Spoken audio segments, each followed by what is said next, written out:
The Emerging Threats and Capabilities Subcommittee meets today to review the posture of our Special Operations Enterprise. Thank you to our witnesses for appearing before the subcommittee today. I want to take a moment to welcome Senator Slotkin as the subcommittee's new ranking member. I look forward to working closely together. For the members' information, today's hearing will begin in open session and then transition to a closed session in SVC 217 in the Office of Senate Security no later than 3:45 p.m. For years, I have worked closely with our Special Operations Forces community to ensure they have the resources to counter evolving threats. SOF is more than a counterterrorism force. They are indispensable in countering the malign activities of the Chinese Communist Party, Russia, and their authoritarian allies. SOCOM is operated under stagnant budgets. The limitation of SOF end strength was a very short-sighted decision at a time when SOF capabilities are needed more than ever. We must change course now. That is why I intend to work with the DoD to rebuild SOCOM's budget. Given SOF's critical role in national security, this is a wise and cost-effective investment. Additionally, we must update DoD policies and authorities to leverage SOF capabilities fully. Irregular warfare has been a core SOF mission since World War II, yet unnecessary restrictions have hampered their flexibility. We need to empower our combatant commanders to unleash SOF's full potential. President Trump, Secretary Hegseth, and our witnesses today recognize the urgency of these threats and the vital role SOF plays. As chair of this subcommittee, I will prioritize these key forces, which are essential for this era of great power competition and for ensuring the security of the American people. This is not just about defense and deterrence. It's about ensuring the U.S. remains the preeminent global force. We have no time to waste. Now I would like to recognize Senator Slotkin for her opening comments. Thank you, Chairwoman Ernst. Important hearing on readiness, but importantly, happy to be here with you in our first official hearing on Emerging Threats and Capabilities Subcommittee of the 119th, my first time ranking member in the Senate, so I'm happy to be here, and I look forward to maintaining a really strong, robust, bipartisan approach. I think we want the same things, which is to make sure that our Special Operations Forces have the resources, the potential, the acquisition, everything you need to deal with a world of really changing, fast-changing threats and challenges. Welcome to our guests. We're happy to have you here. And I think we want to express our appreciation for everything you do every day, particularly in guiding the Special Operations Forces, given that, as you were describing to us earlier, the precipitous increase in the missions you are being asked to do. I think that we are keenly aware of that. Obviously, the gray zone challenges in places like China, Russia, Iran, North Korea, and enabling the joint force. But I think, in particular, I think it's hard to have this conversation without thinking about Taiwan and sort of the scenarios we have going forward with Taiwan and the important role you all will play. Space, cyber, information operations, you all are at the forefront of a very changing world on conflict. Conflict is just going to look different and continue to look different than it was when many of us were starting out. We want you to have those resources, and therefore I will just flag I'm very interested in what's going on right now and the cuts that are potentially on the table at the Defense Department.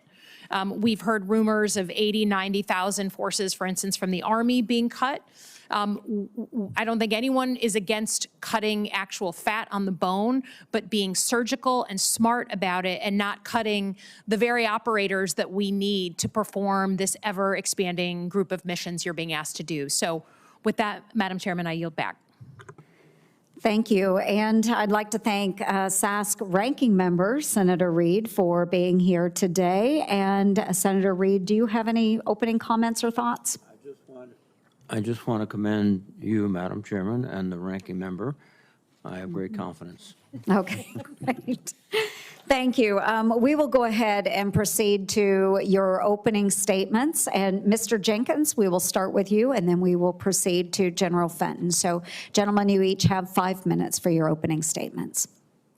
Thank you. Madam Chair Ernst, Ranking Member Slotkin, Chairman Wicker when he comes, Ranking Member Reed, and other distinguished members of the subcommittee, thank you for the opportunity to testify on the global posture of our nation's Special Operations Forces, or SOF.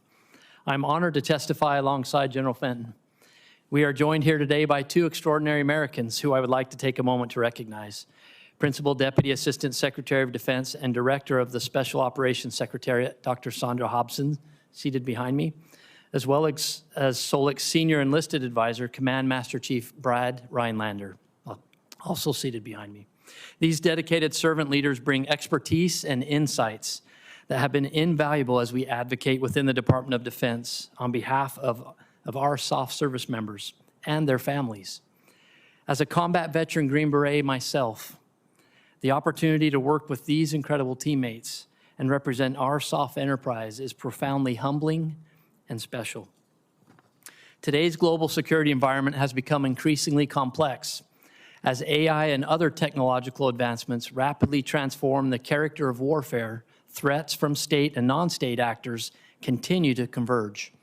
Our global competitors actively seek to undermine the United States and our allies.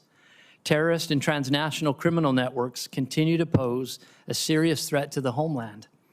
In these turbulent times, my office, the Office of Special Operations Low Intensity Conflict, or SOLIC, and the U.S. Special Operations Command remain at the forefront of our nation's strategic priorities.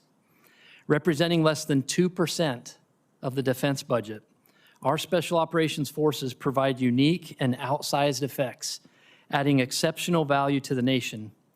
Tasked with the most challenging and dangerous missions, SOF remain the world's most lethal, adaptable, and capable force. Our priorities for the SOF enterprise are squarely nested within Secretary Hegseth's priorities for the Joint Force: defend the homeland, strengthen deterrence, and increase burden sharing with U.S. allies and partners. Our elite warriors deter our adversaries by creating strategic, asymmetric advantages and maintaining irregular warfare superiority. Leveraging our close relationships with our foreign partners in critical regions, SOF are uniquely positioned to identify and counter our adversaries' malign and coercive activities. Whether in the Indo-Pacific, Europe, the Middle East, Africa, Western Hemisphere, or near our own southern border, these low-cost, small-footprint efforts promote stability, empower partners and allies, and lead efforts against China, terrorists, drug traffickers, and other threats. Even with the global increase in demand, our Special Operations Forces face personnel cuts and resource constraints. In fact, armed conflict and regional instability have driven a 200% increase in our crisis response mission over the past 3 years, while at the same time, operational and logistics costs for crisis response have increased 260%. We must ensure SOF's readiness while balancing operational demands and optimizing available resources. We must also promote accountability through rigorous analytics and data-driven decision-making.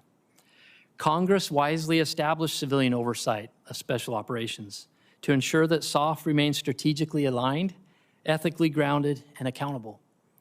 My office provides policy direction, resource advocacy, and oversight needed to ensure that SOF's initiatives and efforts stay focused on warfighter needs and national objectives without mission creep or undue strain on the force.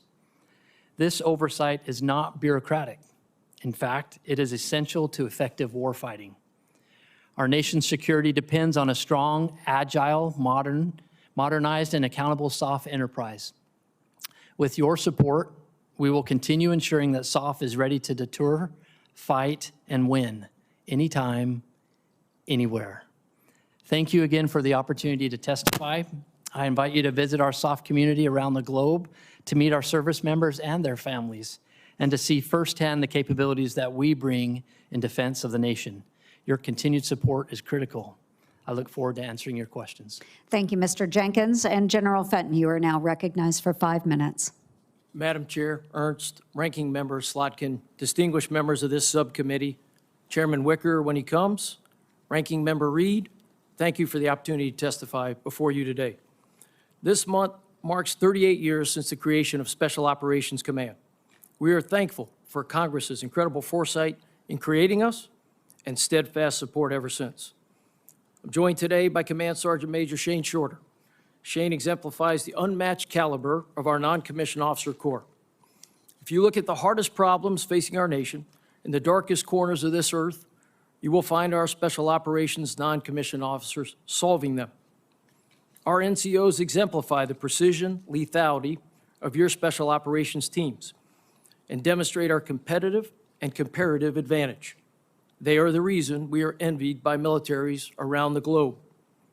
It's the honor of a lifetime for Shane and me to represent the uniformed and civilian members of your Special Operations Command, as well as our U.S. interagency partners and the global soft warriors from 28 nations who are stationed at our SOCOM headquarters in Tampa. I'm also honored today to testify alongside Secretary Jenkins from ASD SOLIC. We rely on SOLIC's partnership, support, and advocacy to ensure your Special Operations warriors and their families who serve alongside them continue to thrive and win. We are in an era of serious national security challenges. The border, Communist China, Russia, Iran, North Korea, and terrorist organizations all pose significant threats in isolation. However, we're increasingly seeing these threats converge across the globe. Meanwhile, the changing character of war is changing at a rate faster than we've ever seen. The innovation cycle now turns in days and weeks, not months and years. Our adversaries use $10,000 one-way drones that we shoot down with $2 million missiles. That cost-benefit curve is upside down. To summarize, this is the most complex, asymmetric, and hybrid threat security environment I've seen in 38 years of service. Contending with these challenges demands more from your Special Operations forces. That requires tough choices, forcing trade-offs as we strike to balance an increase in operations, readiness, and the need for modernization. Your elite SOCOM team provides an outsized return on any investment. However, with only 3% of DoD's forces and less than 2% of DoD's budget, we are now playing a zero-sum game. Yet I'd submit your Special Operations forces are tailor-made for this era, rapidly responding to crisis, disrupting terrorist organizations, and asymmetrically deterring our adversaries. Employed expressly at the direction of the President and the Secretary of Defense, SOCOM's crisis response mission is the nation's most lethal and surgical tool to eliminate threats to the homeland, rescue American citizens, protect our diplomats, all at a moment's notice. In the past 3.5 years, the frequency of these presidentially directed missions significantly increased by 200%. Yet for this sacred obligation, we will accept no risk in today's crisis response mission. Some may think we're done fighting terror. I'd submit terror is not done with us. SOCOM's mission to degrade terrorist groups starts at our border, spans the globe. In recent months, your Special Operations team eliminated over 500 terrorists who had the intent and capability to strike the homeland. Alongside our global Special Operations partners, we've captured over 600. Aligned with the department's priorities, deterrence has long been a part of SOCOM's DNA. We are America's irregular warfare experts. We deter war by altering our adversary's decision below the threshold of conflict, in the gray zone. We stand ready to prevail if deterrence fails. As combatant commands seek to strengthen deterrence, requests for SOCOM capabilities have increased by more than 35% the last 2 years alone. Against that backdrop, we continue to grapple with years of flat budgets, a 14% decrease in buying power, significant personnel reductions, and the requirement to evolve our technology and authorities. All this forces trade-offs, tough choices that challenge current missions and puts modernization at risk. Yet SOCOM remains the world's premier special operations force. I pledge to always provide the nation with the best special operations capability for the fiscal and personnel resources we receive.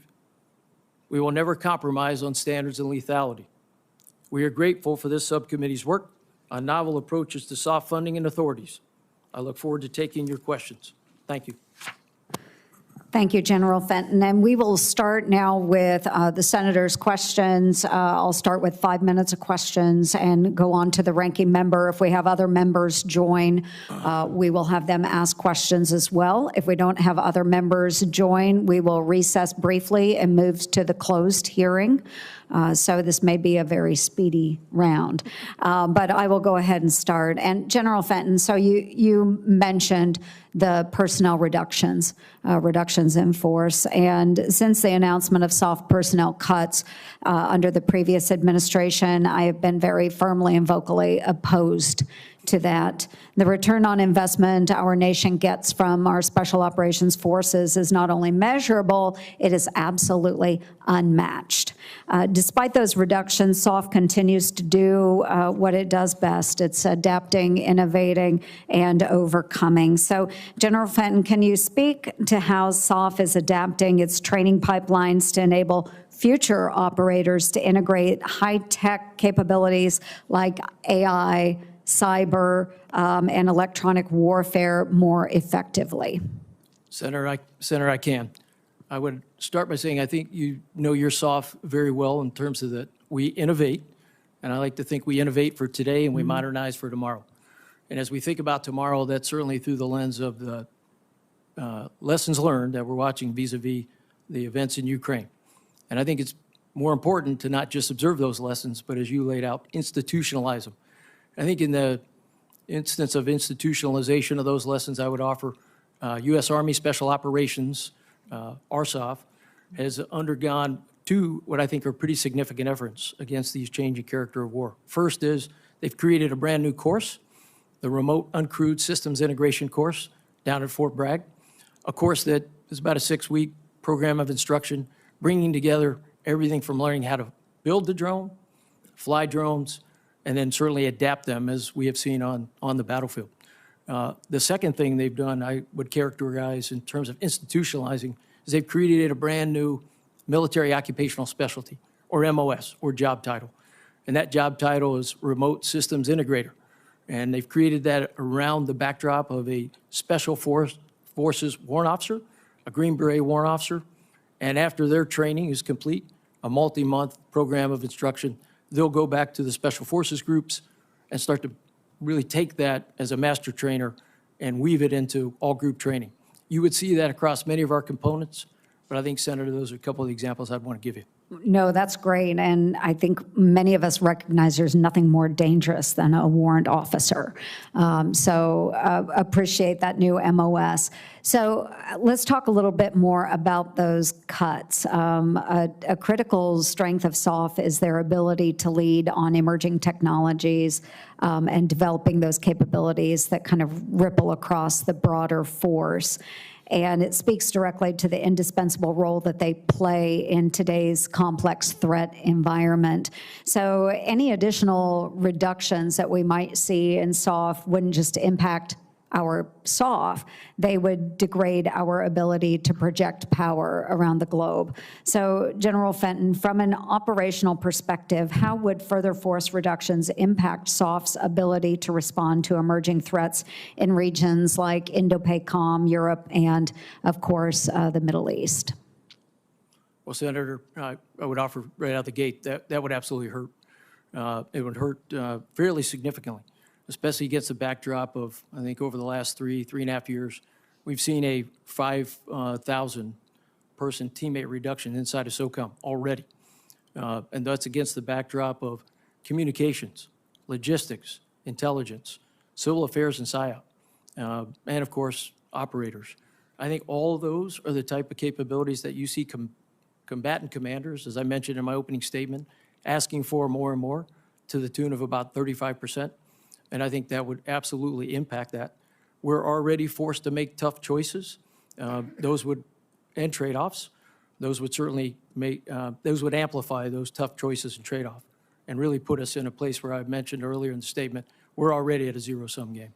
Thank you. And just in the time that I have remaining, can you please characterize the situation that unfolds when we have SOF teams that are out on the ground as force multipliers? And one example that I'm thinking about, this is many years ago in Africa, when we had ODAs there, we were able to bring together many different nations. Those nations had teams on the ground as well, but they could not get along with the populations that exist in some of those regions. It took Americans and the leadership that these teams brought into Africa to bring all of these nationalities together into a collaborative force. Can you speak to how SOF really can provide that leadership in small teams, small numbers, without a huge footprint, and be able to bring different nations together? I can't, Senator. Small teams, small footprints, big impact is the way I like to think about it. And I think that starts with the fact that in our DNA is partnering. And SOF is known as a premier partner for us. That's what we do across the globe, and maybe even today to the tune of about 7,000 folks in about 80 different countries. It's all about beginning partnerships. And those partnerships then evolve into trust. And once you get trust, then we're able to do everything, build partner capacity, develop some level of competency and capability. And I think it just goes on from there, and even do exactly as you just described. Bring folks together who otherwise may not be together. And I think at the end of the day, amplify capability and capacity for any combatant commander or for the Secretary of Defense. Thank you, General Fenton. Ranking Member Slotkin. Thank you. The senator had very similar questions to the ones I had about what are the trade-offs of these cuts, right? And for me, it's hard to miss that Space Force got excluded from having to take cuts. And I'm happy for them. That's a mission that's extremely important, but just would hope that if there's someone who's picking and choosing missions that are going to be cut versus protected, that I know you're advocating, but that sort of we realize that the units that are in highest demand should not be taking the same haircut as everybody else across the force. So hope that that's happening, and thank you for illustrating some of those trade-offs that you would have.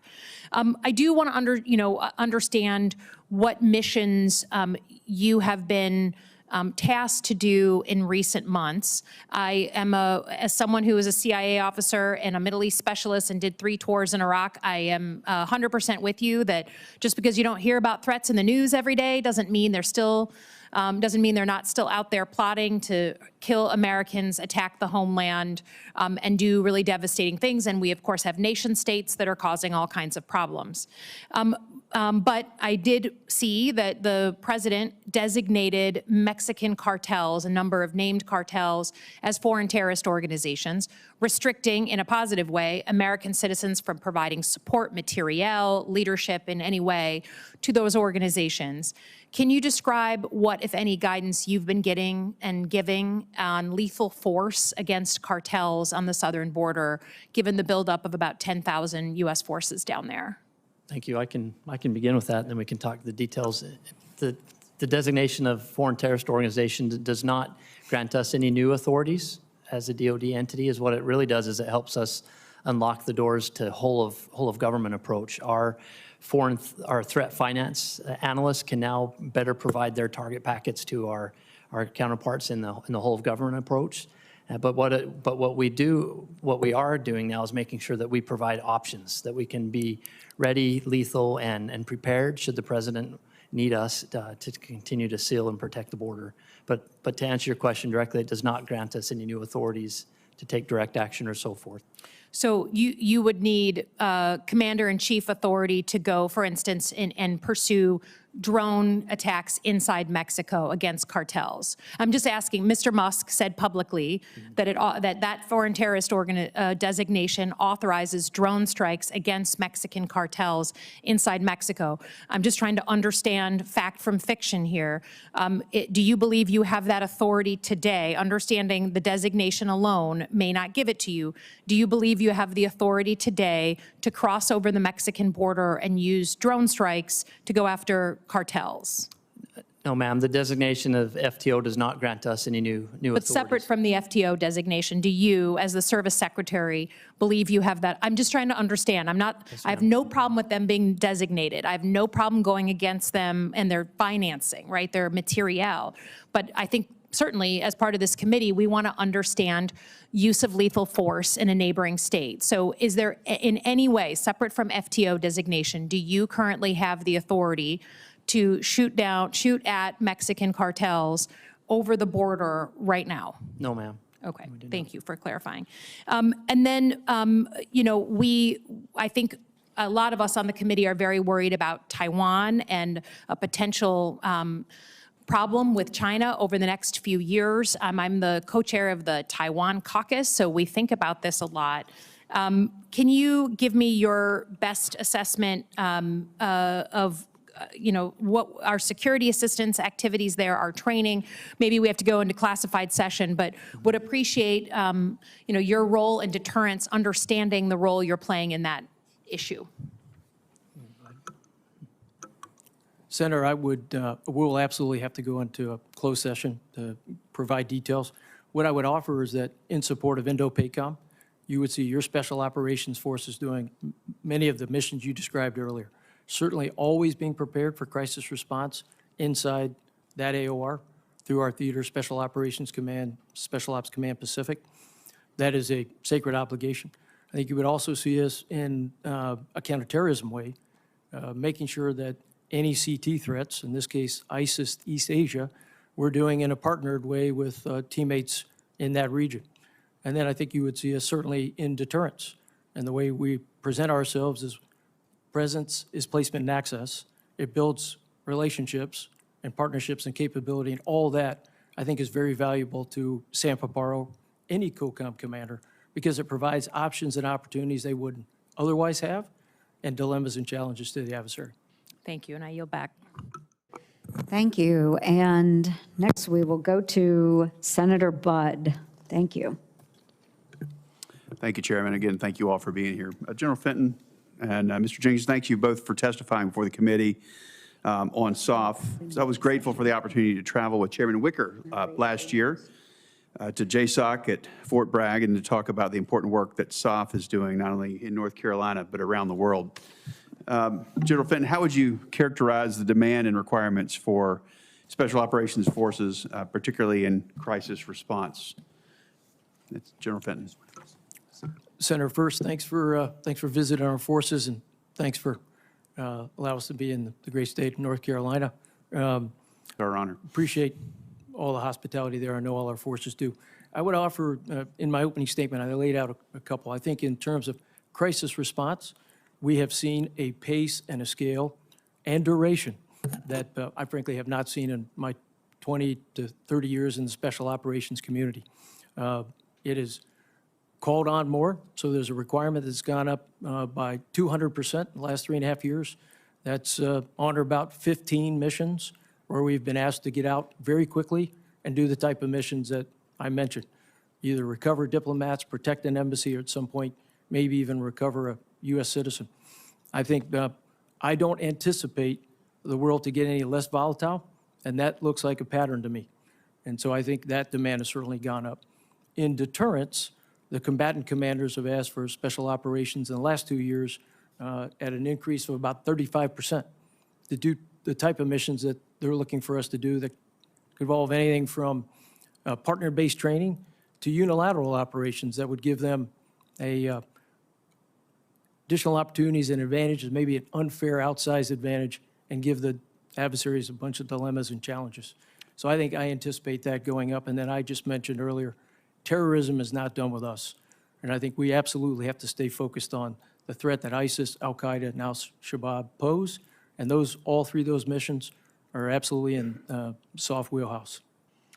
General, talk a little bit about, you gave some numbers, 35% increase in area, 200% in another area.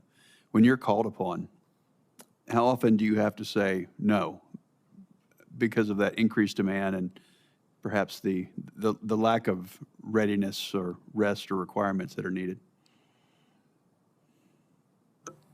Senator, I think that that question is at the heart of something the Command Sergeant Major and I think about every day. That's risk. And I think in this case, that risk is a combination of operational risk. Do we have the capability and the capacity? And then for the first time, certainly in my memory, fiscal constraint risk. Can we actually do it? I think that drives to the heart of, I've had to say no in some instances in deterrence where I feel like I am taking risk almost 41 times in the last year to combatant commanders that would want Special Forces operational detachments, so 12 Green Berets, folks who may want command and control nodes, and I could go on and give you additional examples in a closed session. But I think it's certainly way too often, and my sense is that, first, that is risk. We're not meeting the combatant commander's demands in a special ops peculiar way. I'm also taking risk in modernization. And in a sense, I feel like I'm saying no to the SOCOM enterprise when we don't have the top line increase and the budget needed to modernize not only technology, but certainly our humans. So we think about education for an uncertain world. That's modernization. And on top of that, certainly even our authorities. So I think I say no way too much, and then those two categories, to combatant commanders and deterrence, and frankly, to where we need to be as a SOCOM enterprise to win tomorrow, just like we've been winning today and in the past years. Thank you for that, and lots of other questions, either for the record or the closed session. Mr. Jenkins, again, thank you for being here. See if you're tracking this provision in the Senate Fiscal Year 26 NDAA. Includes a provision requiring the Assistant Secretary of Defense for SOLIC and the Commander of Special Operations to ensure the annual defense planning guidance includes specific guidance for requirements and employments of special operation forces across the spectrum of conflict. Are you tracking that, sir? And care to elaborate? Yes, and thank you for that very much. So with our interim national defense strategic guidance, we have 3 lines of effort: defend the homeland, deter China, and increase burden sharing. And the only force that can fill in or blend across all 3 lines of effort there is the Special Operations Force. And in my service-like capacity, I've been able to advocate and make sure that as the defense planning guidance goes forward and now gets underway in earnest, that my peers, my counterparts, ensure that SOF is adequately and thoroughly accounted for in all 3 lines of effort there, and not just as an asterisk, that we play a major part. Thank you both again. Appears I'm out of time. Chairman Reed, you're recognized. Thank you very much, Senator. Gentlemen, thank you for your service and your sacrifice and that of your family. And I endorse your tribute to the non-commissioned officers, General Fenton. I would be in Fort Leavenworth, not the military side, the other side, without my NCO. So thank you. I think we all would. Yes, Senator. sir. Ms. Jenkins, SOLIC is a work in progress, and I think we're making great progress. We want, as we envisioned, a service secretary like civilian overlooking the special operations. And I would note in the prepared partial statement for today, it says SOLIC requires the requisite tools, workforce, and resources to accelerate the implementation of these priorities and enable special operations to be the most effective, disciplined, and strategically relevant force it can be. Could you tell us what additional tools, workforce, and resources you need? First, thank you, and thank you to Congress for having the vision and foresight to make sure that SOLIC exists, that we do have the tools that we do have right now. And I'd just like to point out, thanks to Section 922 and Congress's vision, you can see the physical manifestation back here with Dr. Sandra Hobson, who's the first to sit in that position that 922 facilitated. So we are underway in establishing the service secretariat side of special operations, and that's thanks to Congress. So we welcome your continued engagement and reinforcement. In terms of additional authorities or funding that we would need, we certainly welcome that, your continued engagement.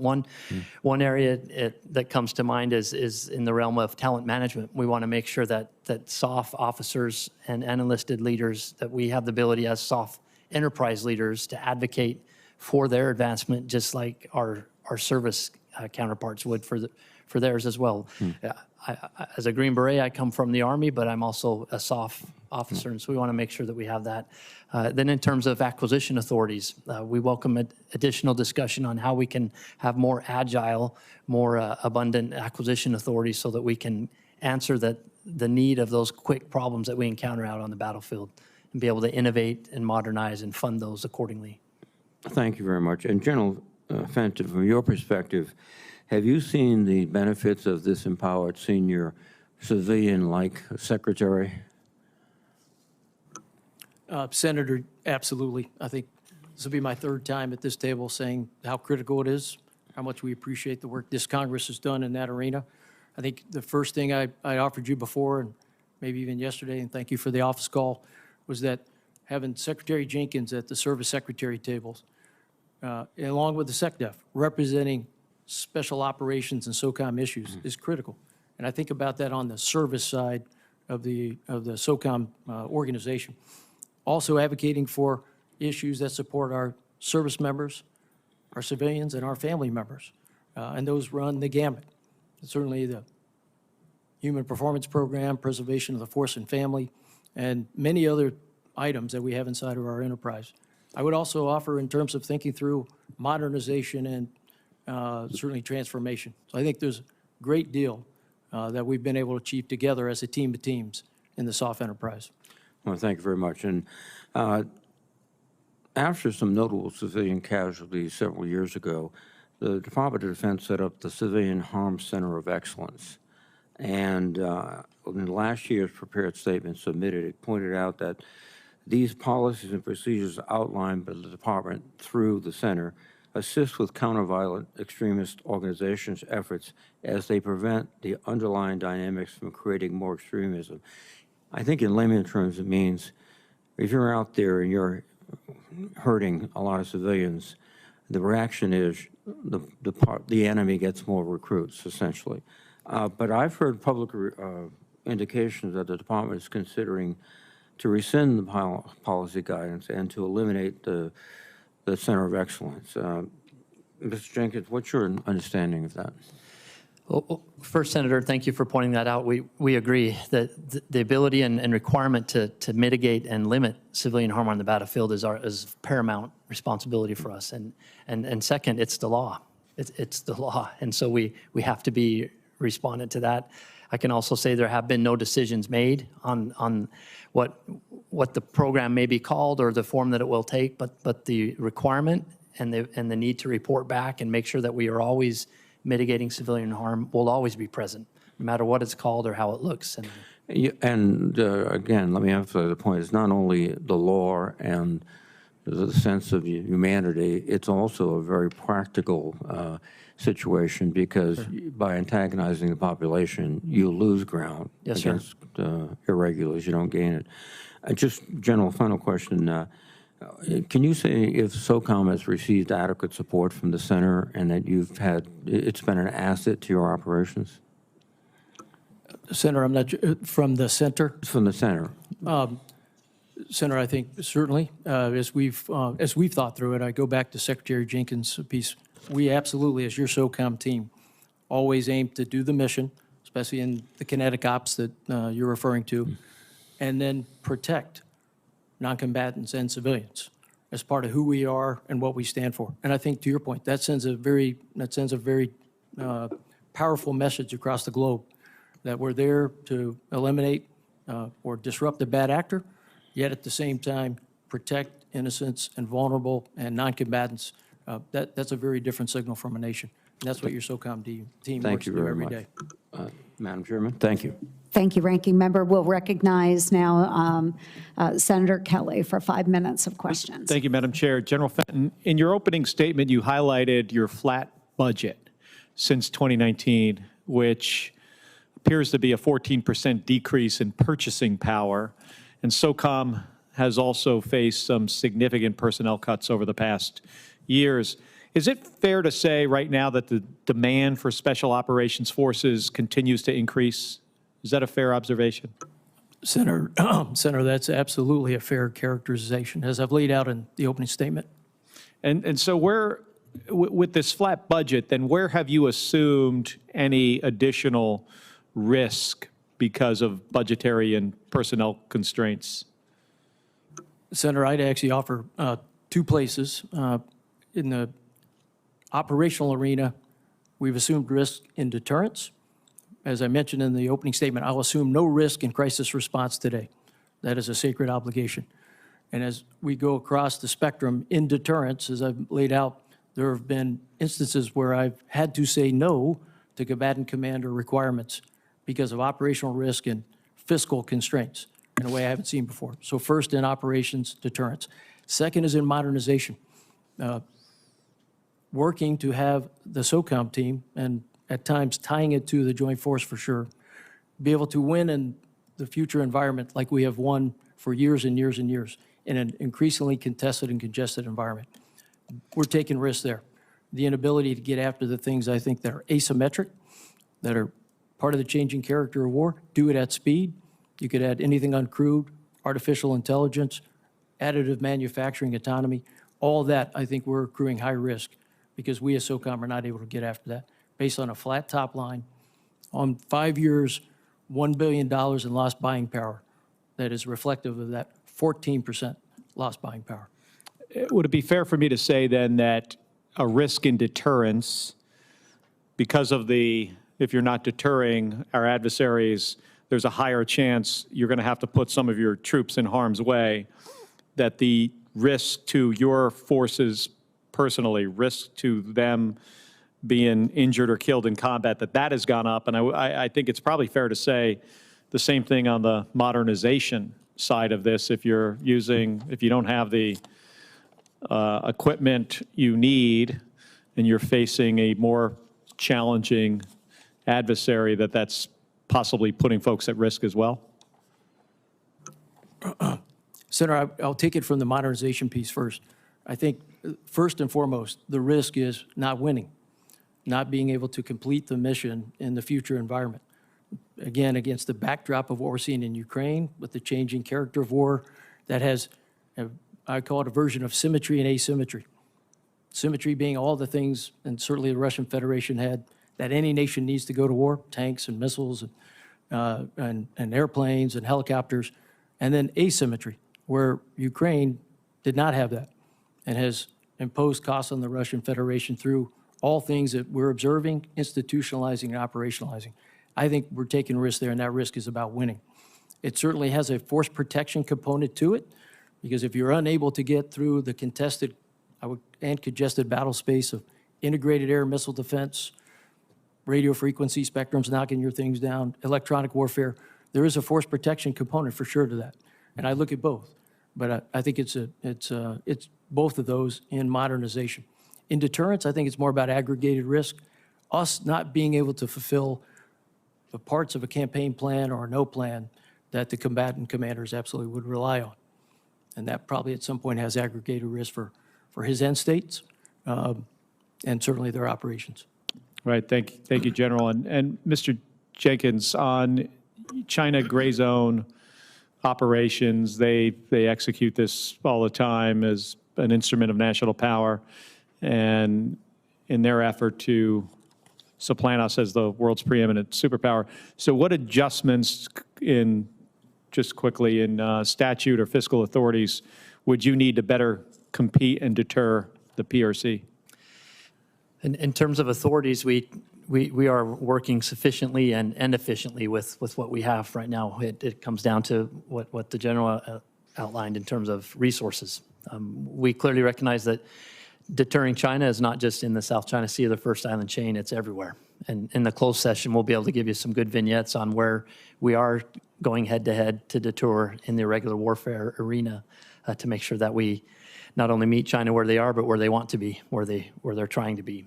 And so in terms of authorities, we're moving out and executing on what we have, but we're always looking to evolve with them as well. All right, if you identify something, please We will. come to us with that. Thank you. Yes, Thank you, sir. Madam Thank Chair. you.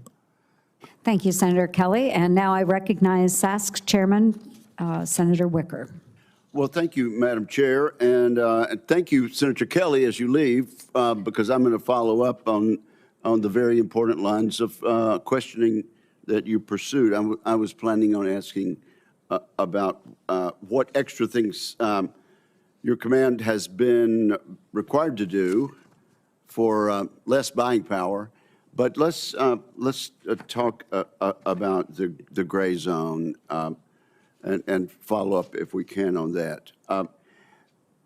Do you find that there's not enough coordination in the irregular warfare field, and would you recommend any changes in the way our Defense Department is organized with regard to no one having a particular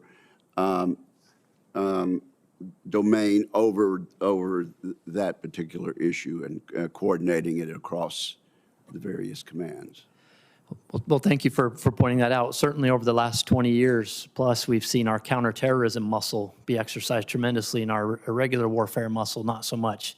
But nowadays, we are certainly exercising that muscle and meeting and deterring, as the Senator alluded, China where they are and where they're trying to be. SOLIC itself. Okay, what are they, tell us and those listening, what sort of things specifically, some examples of what the Chinese are doing? Well, Senator, certainly we can get into more details in the closed session, but Okay. it's safe to say where areas where you would not think China is, they are. They're trying to be there, in not only in the South China Sea, the first island chain, but in the Southern Hemisphere. And we have specific examples that we can point to show where we have met, deterred, and even ejected their influence from certain areas. And so it's incumbent upon us to not only just be counter-terrorist experts, but also regular warfare specialists. You can talk about the economic warfare in this hearing, can you not? For sure, yes, sir. And that's, as you alluded to, it's in China, it's a whole of government approach when it comes to economic warfare. And that's what General Fenton's actually starting a new program to bring that together, to harness not only attention amongst our economic machines here in the United States, but to show them where they could draw their power to help our nation as well. Okay, so are we organized sufficiently in this area, or should one office, one person be in charge of coordinating this for either of you? In the irregular warfare arena, we are sufficiently organized within SOLIC. We have a department, we have a team, an actual DASD, Deputy Assistant Secretary of Defense, that has irregular warfare within its charter that it's responsible for and leads through the department in terms of helping combatant commands draw campaign plans that involve irregular warfare and educating throughout the joint force in terms of irregular warfare is not just a soft opportunity, it's a whole of Department of Defense opportunity. Senator, I would add. Sure. I think for General now, Fenton, yes. Sufficiently organized. As we talk and work through this, it's through Secretary Jenkins on their policy side. And I think for SOCOM, it's unequivocal that we do irregular warfare, and our components and our operational elements know it. They go back to the SOCOM headquarters or geographic combatant commanders. What I would offer is, I think it's always worth relooking because of the pace of the world and the way the world's changing in all type of levels. And I talk about modernizing authorities. And I think it's always good to keep an eye on things so we're not complacent, or even as we think about technology, how fast it's moved. My sense is there's certainly a need to relook authorities to make sure that they have not stayed stagnant or they have moved as fast as we need them. Okay, well, I might want to have a conversation, an ongoing conversation with you, General, and for as long as I can, Mr. Jenkins, about how we could perhaps make the coordination better in this area. We're intruding on the time, Madam Chair, but let me just say, there's been a 35% increase from the COCOMs for your capabilities in the last 3 years. Is that right, General? That's correct, Senator. And 170% increase in SOCOM crisis response missions, including but not limited to hostage rescues. Yes, sir. In fact, we just updated the numbers after we got a chance to see, and I think today I reported 200% in 3.5 years. Okay, all right, so instead of 170%. And then manpower cuts of nearly 5,000 personnel in recent years. How have those come about?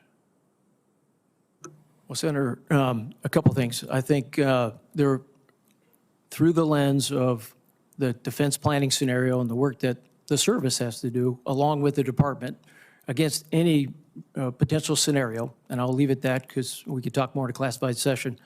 My sense is that services took a look at the lens that they were given through those scenarios and came away with, we don't need X number of SOF.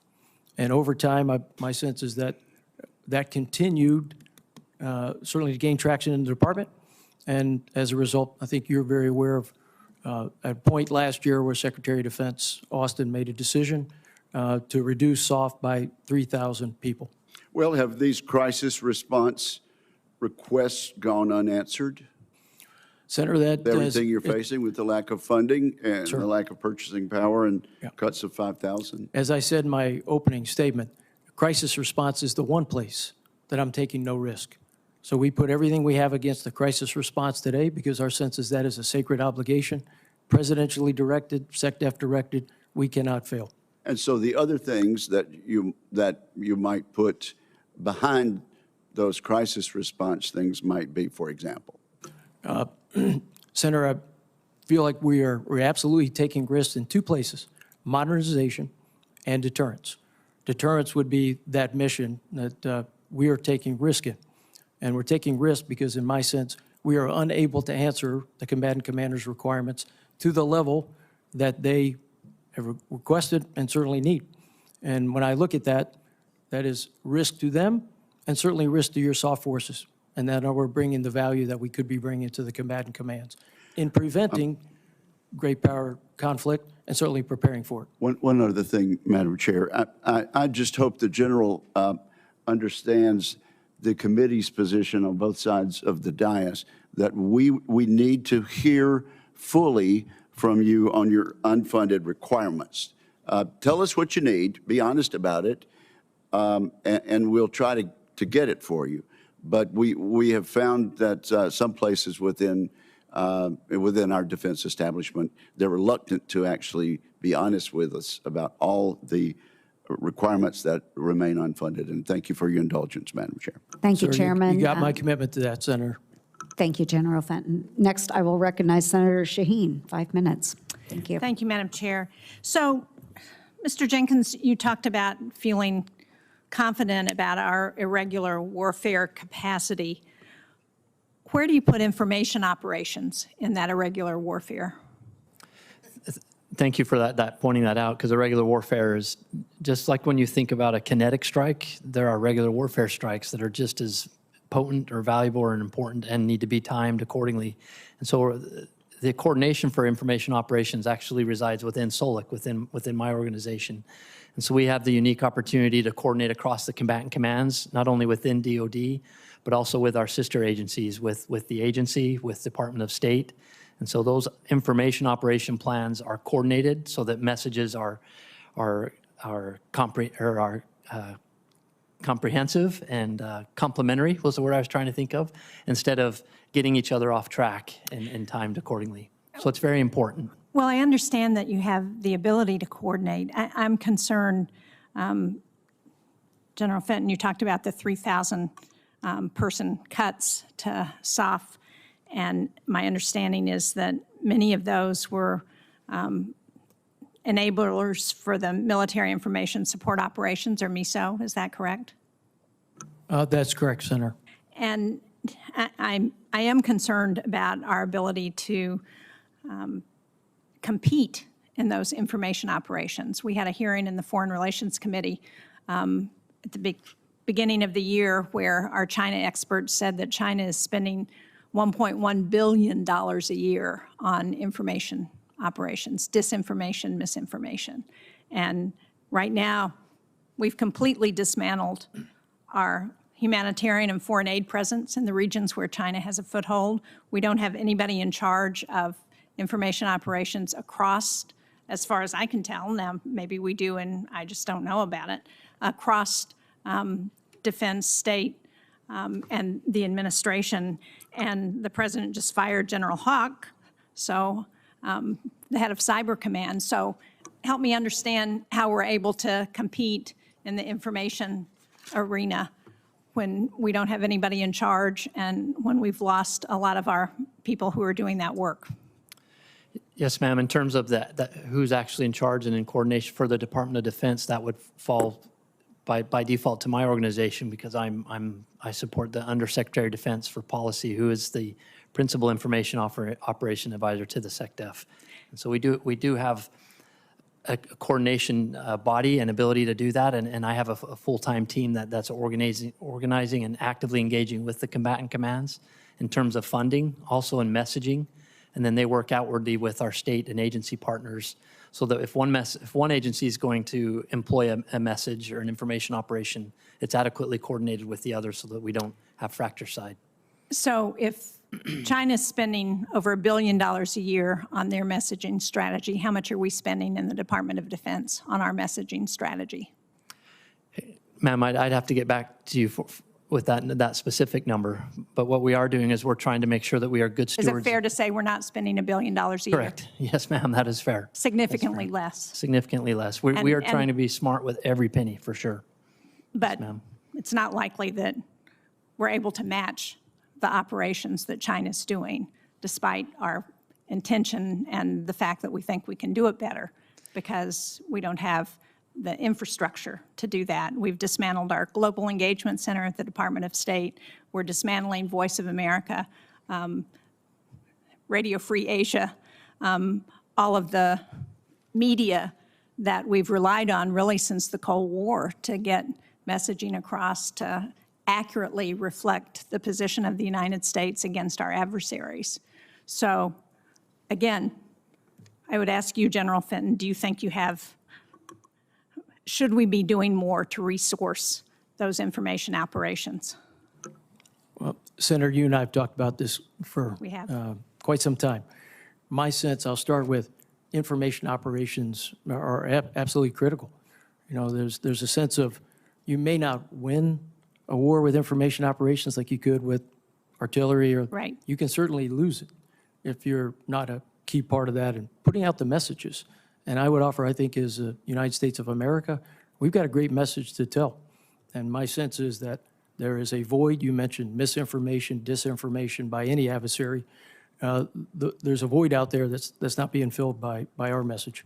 I think we take it certainly in Special Operations Command with our information ops professionals to really work at that in concert with our, more often not our country teams, our embassy country teams, to put those messages out that assure populations or reassure, and also at points in time deter adversaries. That is also part of the information operations space. So thank you for the opportunity to comment. Thank you, Madam Chair. Yes, thank you, Senator Shaheen. We'll move to Senator Rosen. Well, thank you, Chairwoman Ernst, Ranking Member Slotkin, for holding this hearing. It's very important. I'd also like to thank General Fenton and Mr. Jenkins for testifying today and for your service. Excuse me, I'm going to scoot in a little bit here. Service to our nation. I want to talk about Special Operations Forces in Syria, because the U.S. and Syrian Democratic Forces, the SDF, they share an interest in preventing an ISIS resurgence in northeastern Syria. Any escalation in the region, which is Turkish-backed Syrian National Army, and the central government in Damascus engaged military with the SDF would lead to instability that we know ISIS could exploit. That is extremely concerning, as is the possibility that such instability combined with destabilizing efforts from Iran and its proxies could cause SDF personnel guarding ISIS prisons and displaced persons camps to leave their posts in order to defend their territory.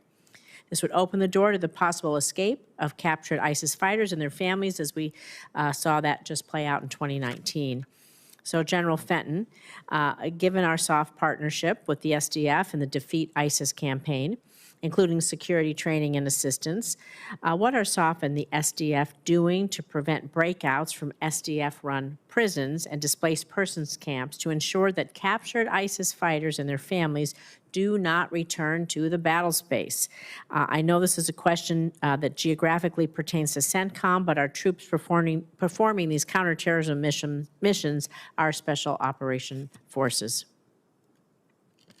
Senator, I think the very first thing we do is partner with our SDF partners it's almost a decade now, and I can get back and certainly provide written on the record how long we've done it, but I think it's about a decade, is disrupt, degrade, and work to defeat ISIS in Syria. It's a threat, certainly to the United States, as we've laid out before, and many of the committees have come before you have talked about it. But I think the first thing we do is disrupt and degrade ISIS along with SDF counterparts.